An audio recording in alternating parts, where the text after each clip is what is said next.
저는 14개월 딸아이를 둔 아기 엄마입니다. 계엄 당일 6퇴 후에 소파에 누워있다가 계엄 선포를 보고 바로 법조문을 확인하였습니다. 민주당이 다수당인데 금방 해제가 될 텐데 대통령이 검사인데 그 사실을 모를 리 없을 텐데 도대체 이게 무슨 상황인가? 역시나 금세 국회 해제 의결이 있었고 계엄은 해제되었습니다. 담화문을 찬찬히 읽어보았습니다. 제가 임신과 출산과 육아를 하느라 몰랐던 민주당이 저지른 폐악을 일당 독재의 파쇼 행위를 확인하고 아이와 함께 하려고 비워둔 시간을 나누어 이 사건에 뛰어들게 되었습니다. 저는 계몽되었습니다. 체제 전복을 노리는 반국가 세력이 준동하고 있습니다. 약 4개월 전 선고된 민주노총 간첩 사건에서 최근 우리 사회의 모든 갈등이 간첩들의 지령에 의하여 일어났다는 사실을 확인할 수 있었습니다. 그 대표적인 것이 후쿠시마 원전 오염수 괴담입니다. 한반도와 주변 나라들에 대한 핵 테러 행위, 전 인류에 대한 대학살 만행을 폭로 단죄하는 기사들을 집중 게재하게 하라. 민주당의 플랜카드입니다. 인류를 향한 핵 테러 시도를 당장 중단하라. 간첩 지령과 비슷한 단어입니다. 후쿠시마 오염 괴담이 사실이 아니라는 것을 밝히는데 1조 6천억 원이 소요되었습니다.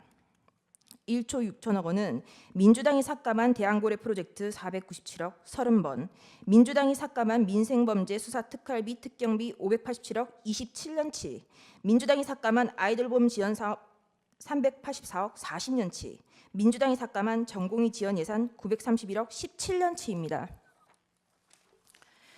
윤석열 대통령은 2022년 3월 9일 당선되었습니다. 간첩들은 대선 후보 시절부터 윤석열 놈에게 공격의 화살을 집중하라고 하였습니다. 또한 공정, 기회, 새로운 변화로 청년들이 보수화되는 것을 막고 진보 민주개혁 세력의 역량상 우세를 보장하도록 조직 사업을 하라고 지령을 내렸습니다. 또한 윤석열이 한미 동행 우선을 전면에 내걸고 반북 대결 정책을 추구할 것이니 집권 초기부터 윤석열 패거리들을 조직적으로 공세 전개하라. 그리고 윤석열 논과 일가 족속, 측근들의 정치 추문을 집요하게 압박 공세를 강화하라고 제2의 촛불항쟁 때와 같은 윤석열 탄핵투쟁의 불씨를 지펴 올리라고 지령을 내렸습니다. 이에 따라 비상계엄 전까지 약 178회에 달하는 윤석열 퇴진 탄핵 집회를 열었습니다.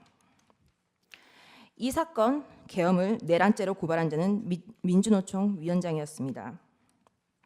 그리고 2025년 2월 21일 며칠 전 이재명은 민주노총을 찾아가 민주노총은 탄핵 사태 때 가장 큰 역할을 하였다고 감사 인사를 하였습니다.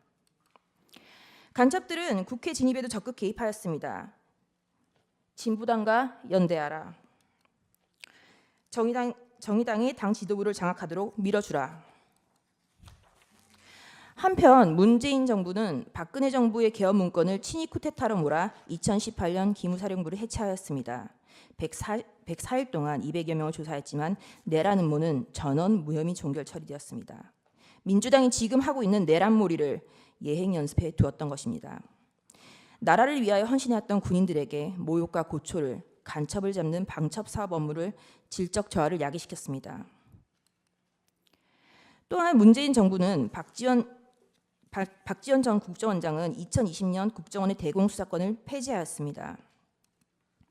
민주당은 자신들에게 국민이 부여한 대정부 견제권이라는 것을 앞세워 지금까지 총 29차례의 탄핵을 발의하였습니다. 계엄 전까지 22차례, 계엄 이후 22일 동안 7차례, 수사 방해를 위하여 검사에 대한 14차례, 언론 장악을 위하여 방송통신위원장 등의 6차례의 탄핵을 발의하였습니다. 지금까지 단 한 차례의 인용은 없었습니다. 이상민 전 행안부 장관은 헌정 사상 최초로 탄핵된 국무위원입니다. 이태원 참사가 일어나자 간첩은 민주노총에 지령을 내렸습니다. 이태원 참사 희생자 추모 시민 촛불 집회를 개최하여 윤석열 퇴진 함성이 서울 시내를 흔들게 하라.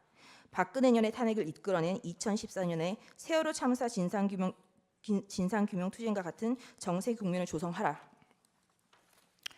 북한이 지시를 내린 구호는 국민이 죽어간다. 이게 나라냐. 퇴진이 추모이다. 입니다.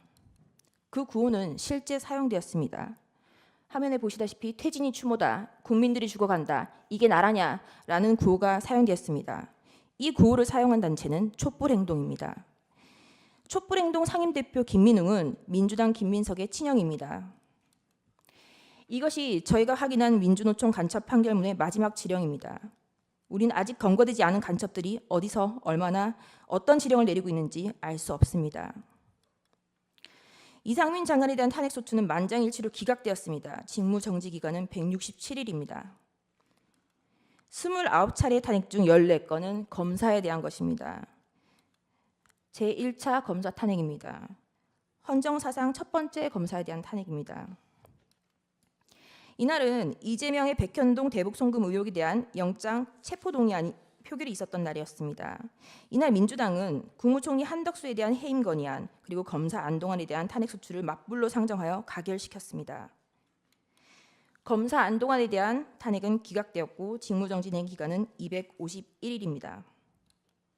제2차 검사 탄핵, 검사 이몽석, 검사 손준성, 검사 이정섭, 검사 이희동, 그리고 제1차 방송통신위원장 이동관에 대한 탄핵을 23년 11월 9일 발의하였고 철회하였습니다. 이 중 검사 이정섭은 이재명에 대한 쌍방울 대북 송금 사건, 법화 유용 사건을 수사한 검사입니다. 2023년 12월 28일 제3차 검사 탄핵, 검사 손준성, 검사 이정섭에 대하여 그리고 이동관 방송통신위원장에 대하여 탄핵소추를 다시 발의하였습니다. 그리고 방송통신위원장 이동관에 대한 탄핵소추는 철회하였습니다. 그 철회 사유는 방송통신위원장에 대한 탄핵 사유를 검찰청법 위반으로 탄핵소추한다고 하여 황급히 철회한 것입니다. 이 탄핵소추안은 고민정 등 168인 등의 발의로 제출되었습니다. 민주당의 탄핵소추권은 이와 같이 사용되었습니다. 최소한 탄핵소추안을 쓰는 성의조차 없었던 것입니다. 그리고 그 다음 날 2023년 11월 29일 방송통신위원장 이동관에 대하여 세 번째 탄핵소추를 발의하였습니다.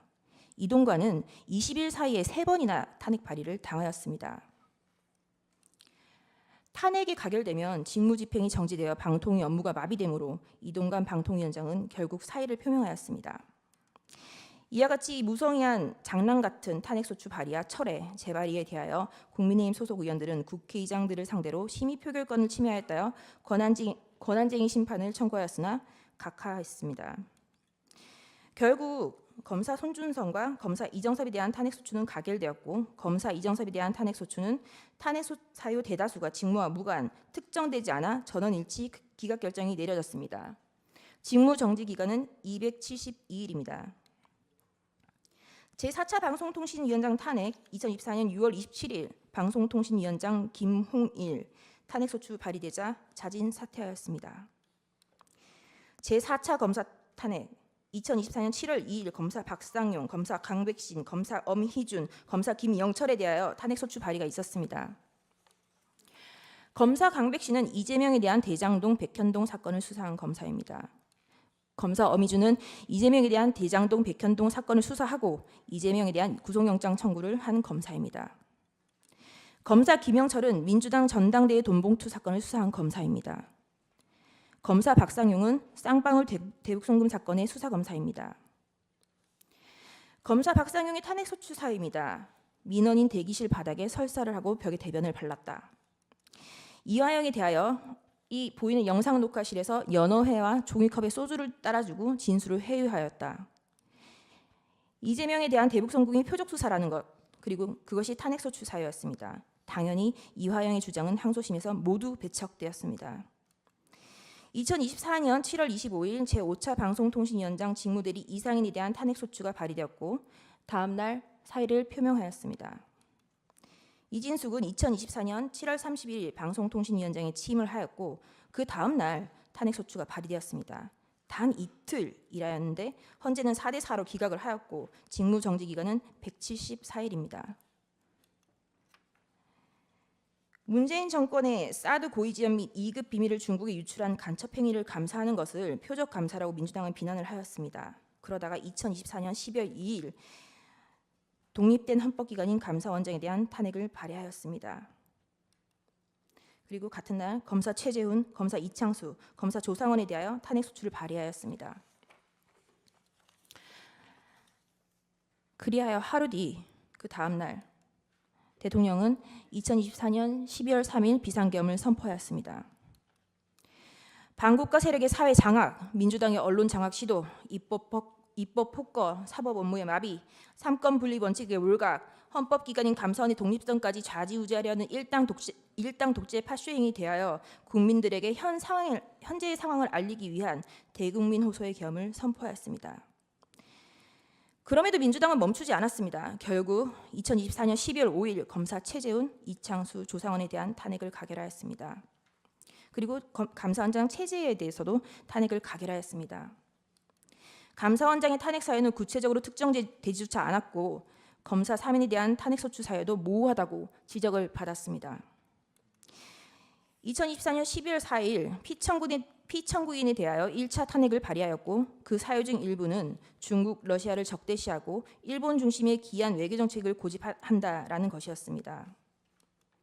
2024년 12월 7일 4시간이 넘게 기다렸으나 정족수가 미달되었고 민주당은 계속하여 이상민 행안부 장관, 박성재 법무부 장관, 김영현 국방부 장관, 조지호 경찰청장에 대하여 탄핵 소추를 발의, 결국 이상민 장관은 사임하였습니다. 대통령에 대한 탄핵이 쉬이 이루어질 것 같지 않자 한동훈에 대한 체포설, 정치인에 대한 체포설, 판사에 대한 체포설이 난무하기 시작하였습니다. 2024년 12월 12일 대통령에 대한 두 번째 탄핵 소추가 발의되었습니다. 그리고 체포설만 가지고 부족하자 2024년 12월 13일 김어준이 한동훈에 대한 사살설을 터뜨렸습니다. 우리는 모두 이 뉴스가 이제는 가짜인 것을 압니다. 결국 2024년 12월 14일 대통령에 대한 탄핵 소추가 가결되었고 헌법재판관이 임명하지 않는다는 이유로 한덕수 국무총리를 탄핵하였습니다. 그리고 최상목 권한대대행에 대하여 각종 사유로 탄핵 카드를 꺼내고 있는 것을 국민 여러분들은 지켜보고 있을 것입니다. 부끄러움을 모르는 자들은 민주당 노종면 원내대변인은 2024년 12월 23일 국무위원 총 16명 중 5명만 더 탄핵하면 국무회의 의결을 못하니 법안이 자동으로 발효된다라는 발언을 하기도 하였습니다. 또한 민주당은 2025년 2월 20일 헌법재판관의 후임자가 임명되지 못하는 경우 기존 재판관의 임기를 자동으로 연장하는 내용의 법안을 발의하였습니다. 헌법재판관의 임기는 6년으로 헌법 제112조 제1항에 명시적으로 규정하고 있습니다. 도대체 누가 국헌을 문란하게 하고 있는 것인지 묻고 싶습니다. 이상입니다.